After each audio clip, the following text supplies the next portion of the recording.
Today I'm going to talk about how to heal a betrayal in your relationship. So let's start off with what is a betrayal. Simply put, a betrayal is a breaking of trust. There's a lot of different ways that betrayal can happen inside of a relationship. You can be betrayed sexually, emotionally, financially. Healing a breach of trust in your relationship is not going to happen overnight. It's going to take some time. So be kind to yourself through that process. There's no set time limit to how long it will take. For some couples, it will happen a little bit more quickly, and for some people, it will take a little bit more time. There are likely a lot of factors that contributed to this breach of trust in your relationship.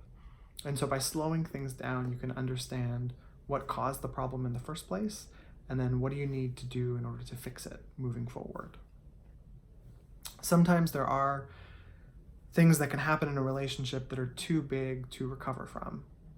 If that's the case for you, you have to be honest with yourself and know, do you want to work through this, or have your core values been challenged in a way that doesn't feel comfortable for you?